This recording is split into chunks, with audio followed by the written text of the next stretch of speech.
ಚೇ ಶೇಖರ್ ಎಷ್ಟು ಒಳ್ಳೆ ವ್ಯಕ್ತಿ ರೀ. ರಾಮು ಅವನ ಕೊಲೆ ಮಾಡಿದಾನಂದ್ರ ಬಾಳ ನೋವಾಗತ್ತತ್ರಿ, ಬಾಳ ನೋವಾಗತ್ತೈತಿ.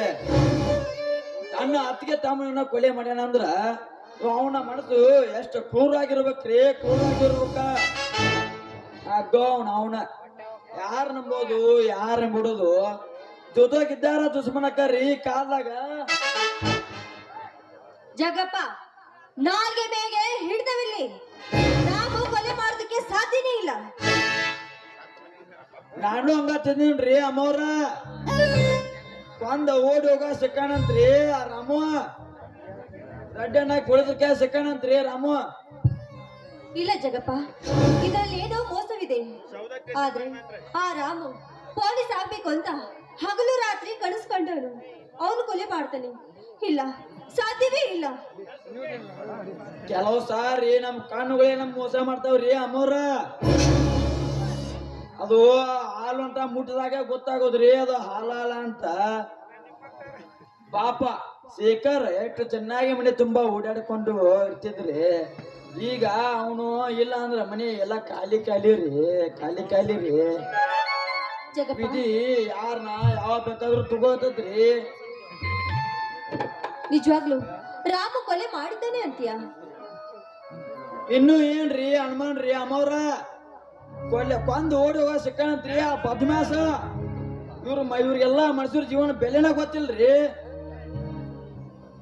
ಹೋಗ್ಲಿ ಬಿಡು, ಒಳಗಡೆ ಲೆಕ್ಕದ ಪುಸ್ತಕ ಇದೆ, ಅದನ್ನ ತೆಗೆದುಕೊಂಡ್ ಬಾ.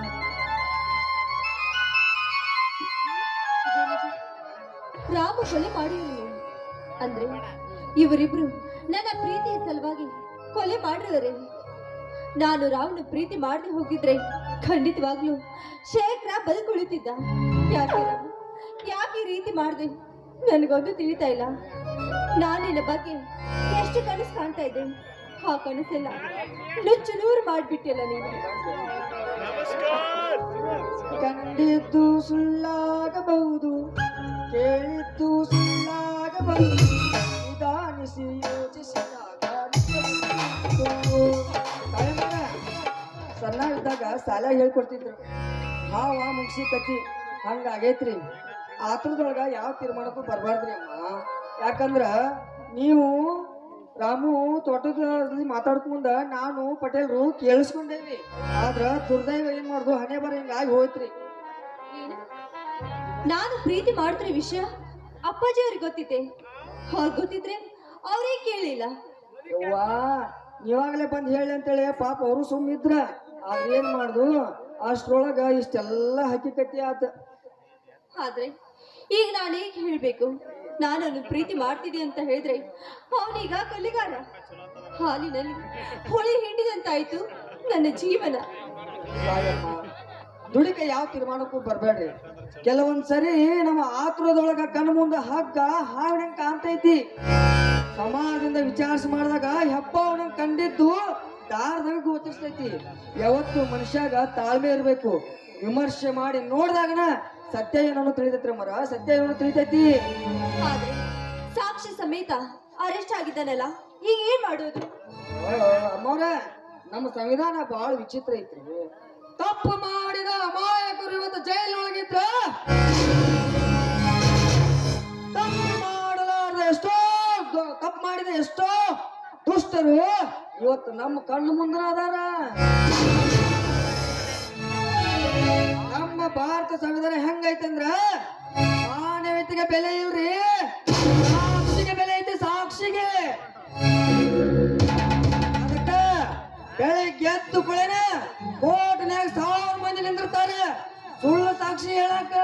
ಇಂತ ಕಾನೂನು ಐತ್ರಿ ನಮ್ಮ ಭಾರತದೊಳಗ. ಯವ್ವ, ಯೋಚನೆ ಮಾಡ್ಬೇಡ್ರಿ. ಸತ್ಯ ಯಾವತ್ತೂ ಸಾಯಂಗಿಲ್ಲ.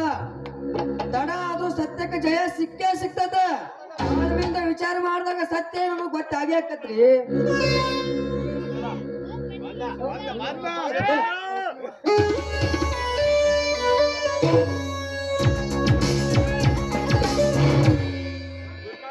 ಮಗಳ ನಡೆದು ಹೋದ ಘಟನೆ ಬಗ್ಗೆ ತುಂಬಾ ತಲೆ ಕೆಡಿಸೋಬಾರದು.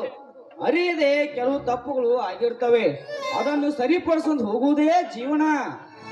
ಅಪ್ಪಾಜಿ, ನಾನು ರಾಮನನ್ನ ಪ್ರೀತಿ ಮಾಡಿದ್ದು, ಮುಂದೆ ಅವನನ್ನೇ ಮದುವೆ ಆಗೋದು. ಕಾವ್ಯ, ಎಲ್ಲಾ ವಿಷಯಗಳು ನನಗೂ ಗೊತ್ತು, ಆದರೆ ಏನು ಮಾಡುವುದು?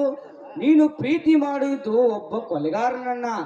ಕಳ್ಳನ ಹೆಂಡತಿ ಯಾವತ್ತು ಮುಂಡೆ ಎನ್ನುವುದು ಮರ್ತು ಬಿಟ್ಯಾ? ಅಪ್ಪಾಜಿ,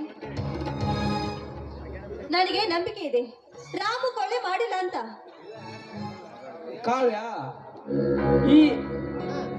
ಹಾಗಾದರೆ ಪೊಲೀಸರಿಗೆ ತಲೆ ಕೆಟ್ಟಿದ್ಯಾ ಸುಮ್ಮನೆ ಅರೆಸ್ಟ್ ಮಾಡೋಕೆ?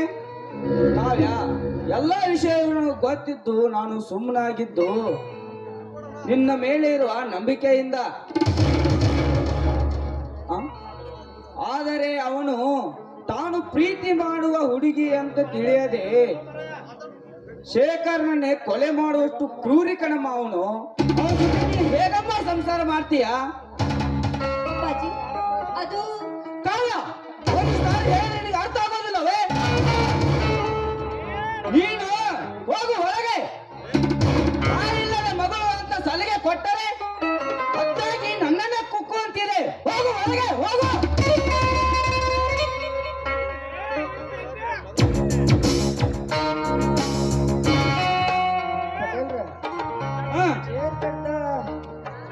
ರಾಮು ಕೊಲೆ ಮಾಡ್ಲಿಲ್ಲ ಅಂತಂದ್ರೆ ರಾಮುಗ ನಿಮ್ಮ ಮಗಳ ಕೊಟ್ಟು ಮದುವೆ ಮಾಡ್ತಿದ್ರಿ?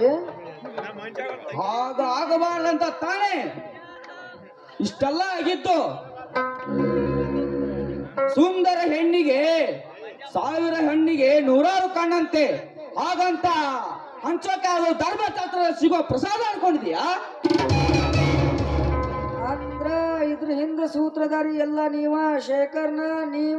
ಸುಯಿ ಮಗಳೇ, ನೀನು ಎಲ್ಲಿ ಹೋಲಿಸ್ಕೋಬೇಡ. ನಿನ್ನ ಕೆಲಸ ಏನು? ಮನೆ ಕೆಲಸ ಮಾಡೋದು ಅಷ್ಟೇ, ಅಷ್ಟು ಮಾತ್ರ ಮಾಡು. ನನ್ನ ಮಗನೇ, ಮನೆ ಸಲಿಗೆ ಕೊಟ್ಟರೆ ಮನೆಗೆ ಒಳಗೆ ಬರುವಂತಿದೆ. ಎಲ್ಲಿಡಬೇಕು ಅಲ್ಲೇ ಇಡಬೇಕು. ನಿನ್ನ ಕೆಲಸ ಏನು ಅಷ್ಟು ಮಾತ್ರ ಮಾಡು.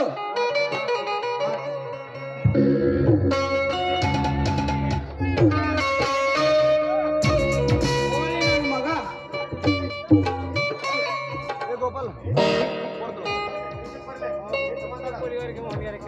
ಗೋಳಿ, ನನ್ನ ಮಗ ಪಾಪ ಇರ್ಲಿ, ಏನು ಕೆಲಸ ಇಲ್ಲ ಅಂತ ಕೆಲಸ ಕೊಟ್ರೆ ಮಗ ಪತ್ತೇದಾರಿ ಕೆಲಸ ಮಾಡ್ತಾನೆ. ಬೇಡವ ವಿಷಯವನ್ನೇ ಕೇಳ್ತಾನೆ. ಗೋಳಿ ಮಗ. ಕಾವ್ಯ, ಅಮ್ಮ ಕಾವ್ಯ,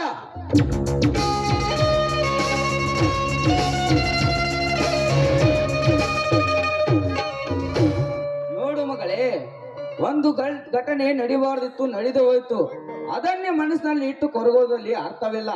ಎಂದಿನಂತೆ ನಗು ನಗುತ್ತಾ ಮನೆ ತುಂಬ ಓಡಾಡ್ಕೊಂಡಿರಮ್ಮ. ನಾನು ಫ್ಯಾಕ್ಟ್ರಿಗೆ ಹೋಗಿ ಲೆಕ್ಕ ಪತ್ರವನ್ನು ನೋಡಿಕೊಂಡು ಬರುತ್ತೇನೆ. ನೀನು ಜಗ್ಗಪ್ಪನ ಹತ್ರ ಲೆಕ್ಕ ಇಸ್ಕೊಂಡು ಶೆಟ್ಟಿಯವರ ಅಂಗಡಿಗೆ 150 ಮೂಟೆ ಅಡಿಕೆ ಮಾಡಿದ ಹಣ ಬಂದಿದೆ ಅಂತ ವಿಚಾರಿಸ್ಕೊ. ನಾನು ಹೋಗಿ ಬರ್ತೇನೆ.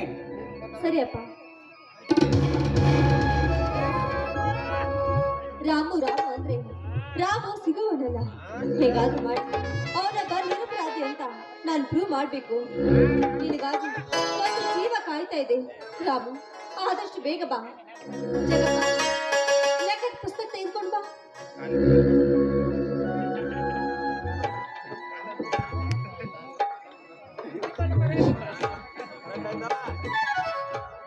ಅಮ್ಮವ್ರಿ, ಒಟ್ಟು 20 ಲಕ್ಷ ಬಾಕಿ ಇದೆ ರೀ ಅಡಿಕೆ ಮಾರಿದ್ದು. ಏನ್ ಜಗಪ್ಪ, ಈ ಚೀಟಿ ನಿಂದ? ಇಲ್ಲ ಅಮ್ಮವ್ರೆ, ನಂದು ಏನಿದ್ರು ಬುಕ್ಕಿನ ಲೆಕ್ಕ ಅಷ್ಟೇ ರೀ. ಹಾಗಾದ್ರೆ ಹೊಲದಲ್ಲಿ ಯಾರ್ಯಾರು ಏನ್ ಕೆಲಸ ಮಾಡ್ತಾ ಇದ್ದಾರೆ ಹಾಗೆ ಫ್ಯಾಕ್ಟ್ರಿ ಹೋಗಿ ಬಾ. ತಿಳಿದೆ? ಆಯ್ತು ಅಮ್ಮವ್ರೆ. ತೋ ಇವನ ಅವನ ನಾನೇನ ಚಾಯು ಕೊಟ್ಟು ಗಂಬಿನಿ ಮಾಡ್ಯಾರನ ಈ ಕಡೆಯಿಂದ ಆ ಕಡೆ, ಆ ಕಡೆಯಿಂದ ಈ ಕಡೆ ಓಡಾಡ್ಸಕ್ಕ. ಅವನು ಗುಂಬಸ್ನಾಗ ಕೆಲ್ಸಕ್ಕೆ ಬೆಂಕಿ 50 ರೂಪಾಯಿ ಅದಕ್ಕೆ.